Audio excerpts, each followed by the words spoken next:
So the first question is, tell us who you are and what do you do on Infamous? Sure. My name's Ken Schramm, and I handle all the community relations, so working with all the stuff. I'll be building up the community, working with you guys. I also handle all the Sony questions and answers, so I do all their marketing, PR. Anything that Sony needs and it has to come out of Sucker Punch has to go through me. Okay, so that was the warm-up question, let's say. Okay. Now, who stands behind the name Sucker Punch, and tell us something about the people who made Infamous, the team. Sure. Sucker Punch is a group of guys and 3-4 women. We're very small compared to, say, an Insomniac or Naughty Dog that's also in the Sony family. We only have 50 now. We got up to almost 60 during the height of Infamous, so we can get it done, right? So the type of shop we are is that we make one game at a time. We're not in the business of making 2 different games. We try to stay really close-knit because we want everybody working on the cool project, right? When you got 2 projects, sometimes people work on the cool projects and work on the others. We're not going to create any of that semblance. So we want to stay really small, and we just want to make fun games, man. Okay, and where did the name Sucker Punch come from? I searched the net and I found as follows. A sucker punch is a blow which is made without warning or preparation on the part of the recipient, and so is usually delivered from close in. Where did the idea to name a studio like this? Well, first of all, you're absolutely right with your definition of Sucker Punch. That is exactly what it means in English. But believe it or not, that name is the partners who own the company. They're all ex-Microsoft. Okay, and within the Microsoft company, when you come out with a title, anything, whether it's a game, whether it's a title, they have internal code names, right? And I think I may be getting this story a little bit off, but it's close. I think one of the guys, one of the founders, who's the other 2 founders, wanted to name one of his pet projects Sucker Punch, and it never passed through. So when they started their company and they were looking for names, guess what rose? So Sucker Punch Productions became alive with that. And that was, what, 11 years ago? Okay, so that's all about... So we're not trying to sucker punch anybody for real. You know? That's just name of our game. Name of our studio. Okay, let's go to the game itself. What will be so special about in Infamous in contrast to, I think, your greatest opponent now, the Prototype? Well, I haven't played Prototype, right? Have you played Prototype? Have you been? Oh, well, let's see. I was hoping that you'd be able to tell me what it's all about. You know, I've seen some videos, right? So you know what? I think we both know what type of game it is, right? So yeah, as soon as I get to play the game, you know, then I'll be able to tell you more about it. But at this point, it looks like 2 different games right now. I mean, we have both are superhero titles. We understand that. But I think after everybody plays both games, I think they're going to get a different experience. I hope so as well.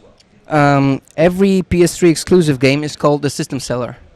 Did you feel the pressure of that name on Infamous during the developing process? I can't say we felt the pressure of being a system seller. I was hoping we'd feel the pressure of wanting to sell some games and make some bonus money, but that's about it. No. In all honesty, we didn't feel any pressure other than trying to make a fun game and follow up Sly Raccoon. I mean, if we're in a position where we're on our 2nd franchise, well, if you don't count Robot. And as a company, I think we were progressing very well. People are starting to learn the name Sucker Punch Productions, and we were getting a good reputation. So if we came out with a game that sucked, that would all go in the toilet, right? So that was the pressure, more or less, to make another fun game out there. And hopefully you think we succeeded. Okay, what inspired you when you start thinking of making a game?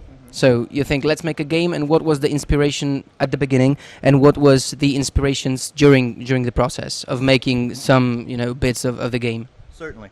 Well, you know, we finished Sly, and it was 6.5 years of Sly, and we loved Sly, but it was just time for a change. And it's a small company. We decided, okay, what do we want to build next? Because it's not like we were going to branch out and build 2-3 different games, right? And we have a lot of superhero fans in our studio and a lot of comic book fans in our studio.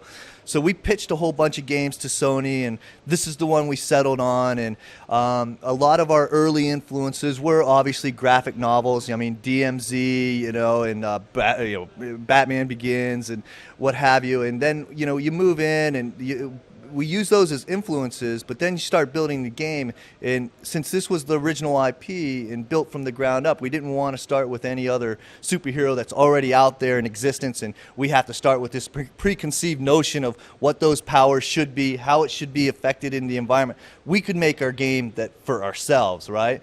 And so so everything was based upon the fun factor. And if it didn't have the feature didn't portray our basic design goal of feeling the power of becoming a superhero, it wasn't going to make the game.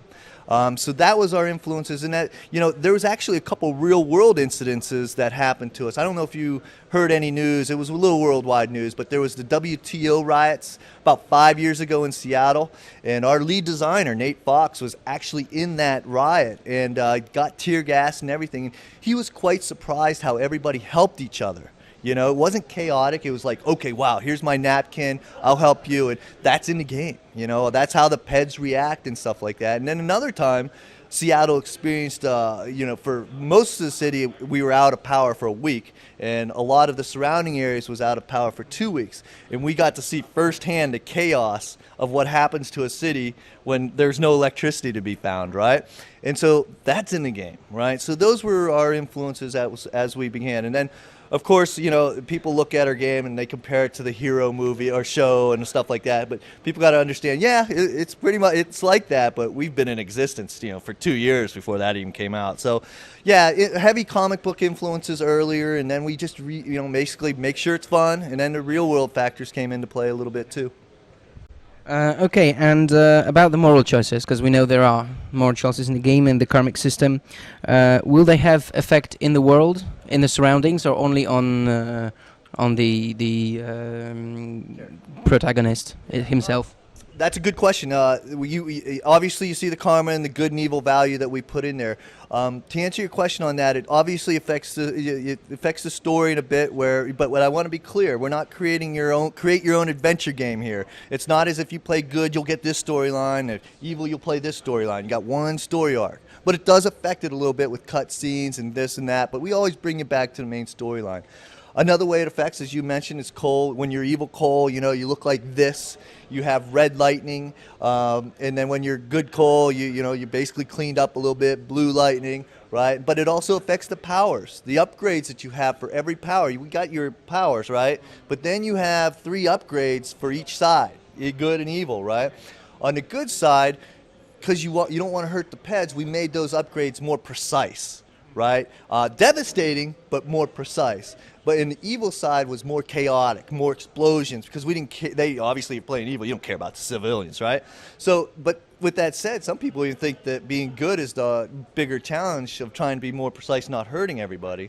Now, so I've talked about Cole, I've talked about the story. Also affects the city. You know, if you're good and you're going around, you're going to start to see posters of you like in a heroic pose, like, wow, that guy's saving us. And, you know, the city's going to start cleaning up a little bit, right? And, you know, things are going to happen. If you play evil, the city starts getting a little dirtier, right? And the posters aren't as nice, right? So things in the environment change. It also affects the civilians, right? If you're good, the civilians are going to cheer you on. They're going to help you in a battle. The cops are going to help you and fight alongside of you, right? If you're evil, the cops are going to be in your way. They're going to be fighting you right alongside the Reapers and the Dustmen and the First Sons, and they're going to be, you know, they're going to be right. And the civilians are going to throw rocks and stones and gang up on you and have mobs against you. So everything you do in the game is going to affect what happens in the game. Okay, many times we hear words from developing teams from many games that PS3 is very difficult system to master. Is it really that difficult to program games on PS3? Is it more difficult than other systems? Well, we've never programmed on another system, so I can't really speak to that. But I can tell you that for us, it hasn't been that kind of experience at all. I mean, we've been able to use those cell processors. We've thrown so much at that cell processor, and I think we only took like 50% of it. So you can imagine what kind of games can be made, you know, but we have to get the thing done, right? So as far as technology and stuff like that, I can't see. I don't know if anybody in the company could really complain about what we got. I mean, we get help from Sony as well with some code that could help us a little bit too. I mean, we built majority of it on our own. But, you know, I have only good things to say about Sony and what they can do as far as the PS3 and its power. we got more power than we needed to make this game anyway. We can see everywhere in the game the lightning, the electricity. And no one here speaks about Star Wars and the Force lightning thing. Was that a strong influence, or it just came out like from the corner? It's funny you ask that, because in truth it was not. Because the first time we saw the comparisons were like on a forum board. Someone called it, oh, that's just Force Unleashed with superpowers. We're like, really? But that's, I think Force Unleashed is a fine product, but very different games. Okay, if you were to point out one thing that you are most proud of in the game, a single thing, what would it be? Well, I think most people would say the powers are really cool, but for me, it's this. The Empire City is this huge jungle gym. I don't know if that translates, but it's a city where you can go anywhere, climb anywhere, explore anywhere. There's 3 islands to explore. There's multiple districts to explore. There's different ways just getting around the city with the float power, with the grind wire power. So for me, I guess it's just exploring the city. Of course, the combat gets in there and it's fun and stuff like that. But just being able to go around the city and see what I want to do, know that I can go up to the top of that building, know I can go on that bridge over there. If I see an area, I know I can be over there. That for me is the funnest part of the game. To finish the interview, when can we expect to see new Sly Adventures?